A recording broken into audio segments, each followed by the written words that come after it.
ఆ తర్వాత అలాగే మనకు పెద్దనియ బాలకృష్ణ గారితో నాకు ఒక అవకాశం రావడం, అది వాళ్ళ ఓన్ ప్రొడక్షన్లో ఆ అవకాశం రావడం. అండ్ రామకృష్ణ గారు కానివ్వండి, ఎంత బాగా చూసుకునే వాళ్ళండి, హాస్పిటాలిటీ. వాళ్ళ బాబాయ్ గారు, ముఖ్యంగా వాళ్ళ బాబాయ్ గారు పెద్దగా నిలబడి ఆ సంస్థకి చాలా బాగా నీట్గా అందరికి అన్నీ మంచిగా జరిగిందా, అందరూ తిన్నారా, చాలా బాగా చూసుకునేవారు. అలాగే రామకృష్ణ గారు కూడా ప్రతి ఒక్కరిని పేరు పేరున చూసుకునేవారు. అందరూ హ్యాపీగా ఉన్నారా, కంఫర్టబుల్గా ఉన్నారా, సాటిస్ఫైగా అయ్యారా, అది ఇవన్నీ చూసుకునేవారు. బాలకృష్ణ గారు చెప్పాల్సిన అవసరం లేదు, ఆయన చిన్నపిల్లాడితో సమానం. ఆయన మనసు అంత వెన్నపూసలాగా. అంటే ఇంకంత పెద్ద స్టార్తో మనం వర్క్ చేస్తున్నామన్నది మళ్ళీ సెట్ నుంచి బయటకు వచ్చాకే మనకు అనిపిస్తుంది. ఆయనతో ఉన్నంత వరకు ఏదో ఫ్రెండ్ లాగా అలా కలిసిమెలిసి, ఆయన మాటలు తెలుసు కదండి, ఎలా మాట్లాడతారో మీకు తెలుసు కదా, చాలా అలా అలా కలిపేసుకుంటారు ఆయన, చాలా ఈజీగా జెల్ అయిపోతారు బాలగారు. సో అవన్నీ చాలా మెమొరబుల్ మూమెంట్స్ చాలా ఉన్నాయి సార్. మీరు మీ కెరీర్లో అంటే చిరంజీవి గారి వరకు నాకు వచ్చింది సార్, 2 సార్లు అవకాశాలు వచ్చింది. వచ్చింది. ఒక్కసారి ఈవీవి గారిది, అందులో కూడా సిస్టర్ క్యారెక్టరే ఊహ చేశారు. ఆ తర్వాత ఆ క్యారెక్టరు సిస్టర్ క్యారెక్టర్ ఊహ గారు చేశారా, అప్పుడు నాకు కూడా అవకాశం వచ్చింది మరి చెయ్యాలని.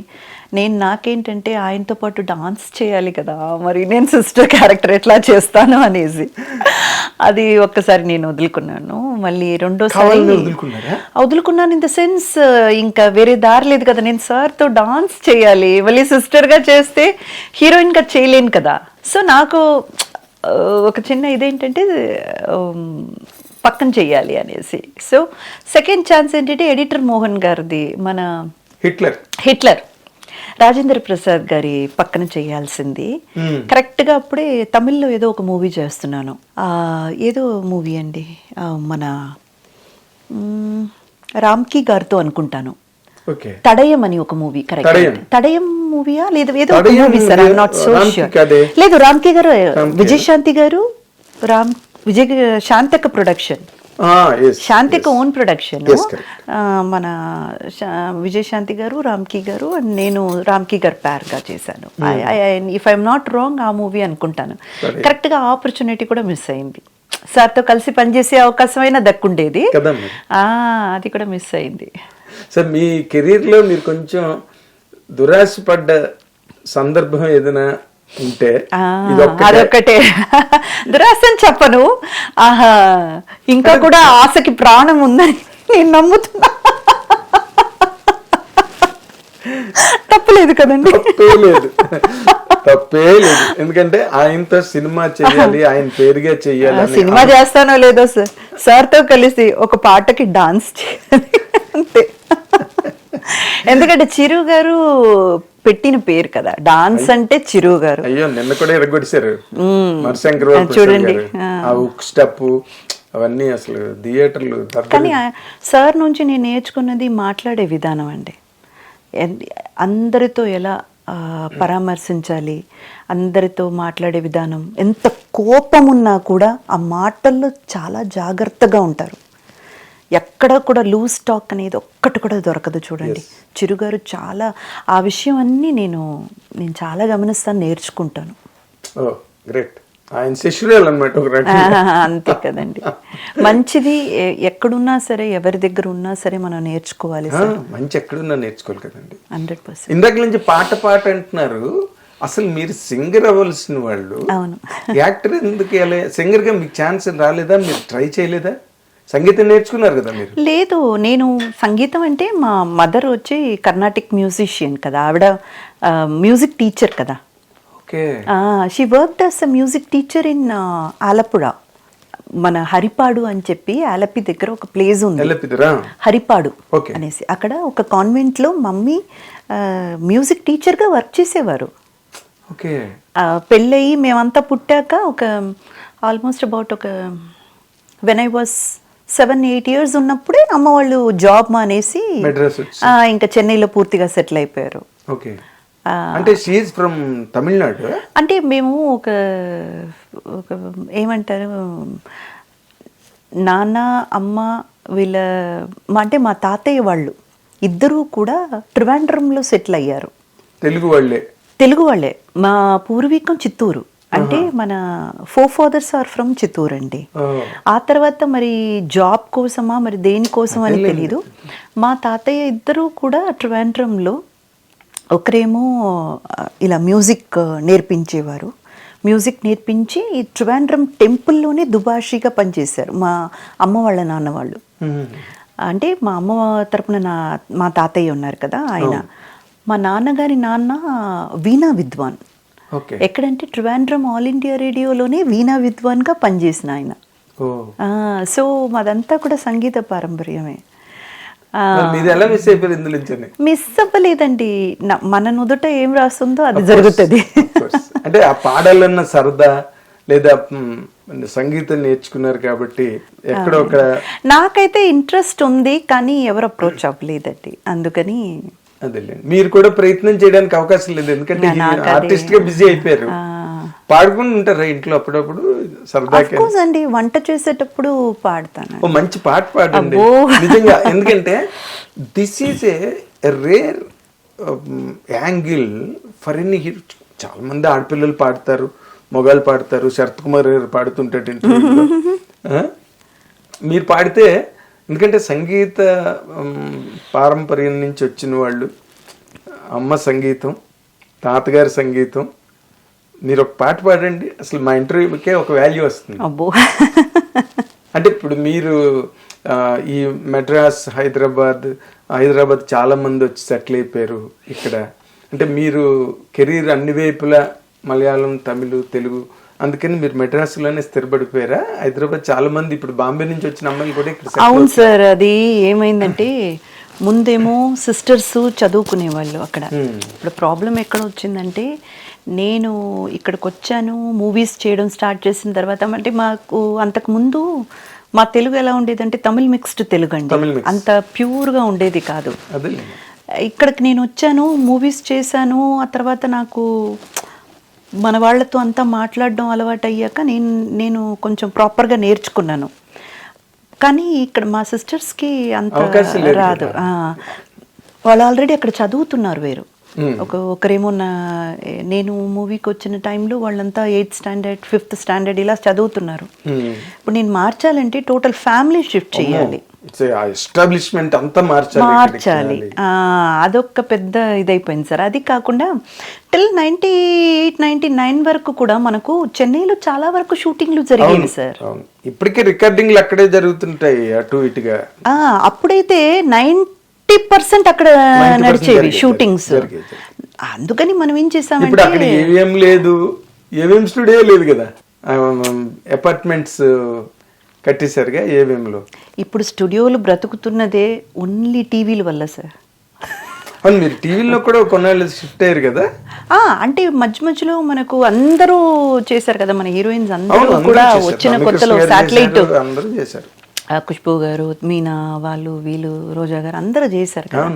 సో అలా మనం కూడా మన బాలచంద్ర గారు ఉన్నారు కదా, బాలచంద్ర గారి ఓన్ ప్రొడక్షన్ హౌస్ అన్నమాట, మిన్ బింబంగళ్. కవితాలయ వచ్చి మూవీస్ తీస్తారు, మిన్ బింబంగళ్ అనే ఆ ప్రొడక్షన్ హౌస్ వచ్చి ఓన్లీ టీవీకి పరిమితం. సో ఆ దాంట్లో బాలచంద్ర గారే డైరెక్ట్ చేసిన ఒక సీరియల్లో ఆయన డైరెక్షన్ లో చేసే అదృష్టం దక్కింది కాబట్టి నేను చేశాను. అందులో ఇంకా గొప్ప ఏంటంటే నాన్ అవళ్ ఇల్లై ఆ టైటిల్, నేను తను కాను అనేది, నాన్ అవళ్ ఇల్లై 9 క్యారెక్టర్స్ చేశాను నేను. ఆల్ 9 క్యారెక్టర్స్ ఏంటంటే ఒక్కొక్కటి ఒక్కొక్క గెటప్ అన్నమాట. ఆ ఒక్కొక్క గెటప్ లో వెళ్ళి ఒక్కొక్క చోట తను చేసేటువంటి పనులు, ఒక ఏమంటారు డిస్గైజ్ లో తను చేసేటువంటి పనులు, చివరిగా ఏంటంటే అది నేను కాదే అనేసి వచ్చి అలా ఒక మంచి సబ్జెక్ట్ సార్. అది చాలా గమ్మత్తుగా ఉంటది ఆ సీరియల్. అది తెలుగులో డబ్ లేదు. బాలచంద్ర గారి డైరెక్షన్ అంటే ఇంకేం కావాలి. అలాగే ఇంకొకటి మన రాధిక గారిది రడాన్ మీడియాది. అదెందుకు ఒప్పుకున్నానంటే ఎస్పి బాలసుబ్రహ్మణ్యం గారు మా నాన్న క్యారెక్టర్. ఈ అదృష్టం నాకు ఇంకా మళ్ళీ దక్కదు అని ఇమ్మీడియట్ గా ఒప్పేసుకున్నాను. బాలయ్య గారి డాక్టర్ అంటే ఏంటి? నేను చివరి వరకు ఆయన నాన్ననే పిలిచేదాన్ని. అవునా? అమ్మా ఏమ్మా అని ఆయన కూడా పిలిచేవారు. ఇంకా ఆయన షూటింగ్ లో ఉంటే బోల్ పాటలు అంతే. రాధిక గారు అలా పాడించుకుంటుండేది ఆ సినిమా షూటింగ్ లో. అంతే. అలాగే లక్ష్మి గారు ఆరో ప్రాణం షూటింగ్ జరుగుతున్నప్పుడు లక్ష్మి గారు పాడించుకుంటుండేది. అసలు ఆయన ఉంటేనే ఒక రికార్డింగ్ థియేటర్ లాగా అయిపోయింది షూటింగ్ స్పాట్. కానీ మీ బ్యాచ్ లో చాలా మోస్ట్ అన్ఫార్చునేట్ థింగ్, మీ అందరిలో సౌందర్య గారు మిస్ అయ్యారు. అంతే. అయ్యో, మీరు ఎవరిని అడిగినా ఇప్పటి వరకు అందరూ చెప్పే ఒకే మాట ఏంటో తెలుసా? ఇంకా నమ్మలేకపోతున్నాం.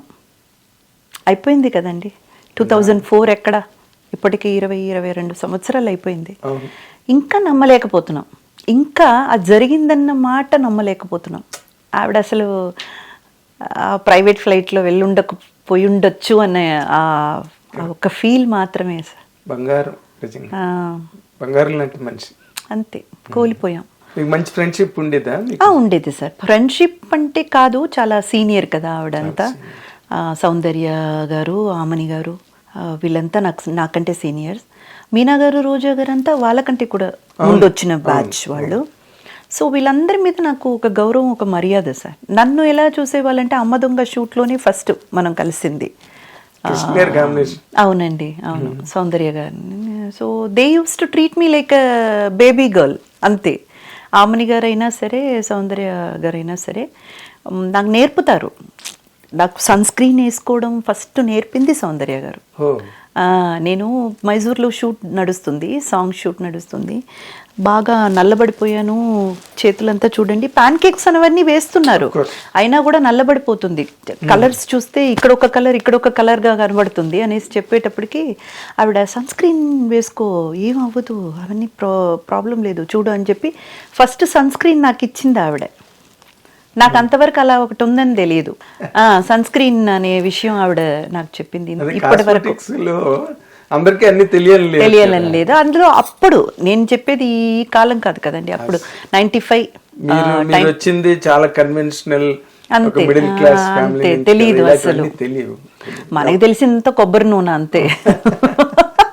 ఏం రాసుకోవాలన్నా గాయం తగిలినా కొబ్బరి నూనె, తలకు రాసుకోవాలన్నా కొబ్బరి నూనె. ఒక వంటకంలో తప్పితే కొబ్బరి నూనె. అంతే కాదండి. నెల ఆఖరికి వచ్చేసరికి నూనె మనకు మళ్ళీ కొనాల్సిన సిచ్యువేషన్ వచ్చేటప్పటికి కాస్తంత ఆవాలు అలా వేసుకొని తాళింపు వేయాలంటే ఇలా చూసేసి ఏ ఆయిల్ లేకపోతే కొబ్బరి నూనె వేసేసే. అంతే. కేరళలో అంతా కొబ్బరి నూనె కదండి. అంతే. కొబ్బరి తోటలు ఎక్కడ చూసినా కొబ్బరి తోటలే. సో నాకు అది ఏమి తెలిసేది కాదు. ఆ తర్వాత ఆమని గారు కూడా నాకు పాపం నన్ను చెల్లెల్లాగా బాగా చూసుకునేవారు. ఆవిడ కూడా చాలా విషయాలు నాకు నేర్పేవారు. మేకప్ విషయాలంతా అప్పుడప్పుడు టచ్అప్ చేసుకోవాలి. నాకు అది పెద్దగా తెలీదు. మా మేకప్ అన్నయ్య ఉండేవారు, ఆయన్ని పిలిచి మరీ చెప్పేది, చూడండి పాపకి ఇక్కడంతా ఒకలా ఉంది చూడండి, టచ్అప్ చేయండి అని చెప్పేవారు. అందరు నన్ను బాగానే చూసుకున్నారండి. మీ బట్టి మీరు కూడా గర్వంగా కాదండి, వాళ్ళని చూసి నేను నేర్చుకున్నాను. వాళ్ళు ఎలా ఎంత బాగున్నారు చూడు, మన తర్వాత వచ్చే వాళ్ళని మనం కూడా ఇలాగే చూసుకోవాలి. బిహేవియర్ నేను చాలా వరకు నేర్చుకున్నాను. అదే you're a student of cinema అండి. అంతే. చిరంజీవి గారి దగ్గర నుంచి మాట్లాడడం నేర్చుకున్నారు, సౌందర్య గారి దగ్గర నుంచి సన్ సిల్క్ నేర్చుకున్నారు, ఆమన్ గారి దగ్గర నుంచి టచ్ అప్ నేర్చుకున్నారు. అలాగా అంటే వాళ్ళ బిహేవియర్స్ అండి. ఒక్కొక్కరు మనం అబ్జర్వ్ చేయాలి. నాగి గారు ప్రతిదీ ఏంటంటే మన చుట్టూ ఏం నడుస్తుంది, అందరూ ఎలా బిహేవ్ చేస్తున్నారని మనం అబ్జర్వ్ చేసామనుకోండి, చాలా నేర్చుకోవచ్చు. హిట్ టీవీ యాప్, ఇందులో short news, live news, entertainment shows, movies, digital magazines తో పాటు మీ జిల్లా వార్తలను కూడా ఫ్రీగా చూడొచ్చు. ఇంకెందుకు ఆలస్యం, వెంటనే హిట్ టీవీ యాప్ ని డౌన్లోడ్ చేసుకుని ఫ్రీగా ఎంటర్టైన్మెంట్ పొందండి. Hit TV app. Hit TV app. Please download hit TV app. Hit TV app ని ఫ్రీగా డౌన్లోడ్ చేసుకుని ఎంజాయ్ చేయండి. మీకు నచ్చిన ఎంటర్టైన్మెంట్ కోసం హిట్ టీవీ యాప్ ని ఫ్రీగా డౌన్లోడ్ చేసుకుని ఎంజాయ్ చేయండి. హిట్ టీవీ యాప్ ని డౌన్లోడ్ చేసుకుని ఆస్వాదించండి, ఆశీర్వదించండి. ఇంతమంది సెలబ్రిటీలు హిట్ టీవీ యాప్ ని డౌన్లోడ్ చేసుకోండి అని చెప్తున్నారంటే ఎంత మంచి యాప్ ఆలోచించండి. అమెరికా అమెరికా అమెరికా అమెరికాలో చదవాలనుకునే వాళ్ళకి విశ్వసనీయమైన పేరు మన శౌర్య consultancy. UK Law 1 Year Masters. UK Law 1 Year Masters. 2 years work permit up to 5 years visa. Contact Saurya Consultancy. Contact 89851 89851.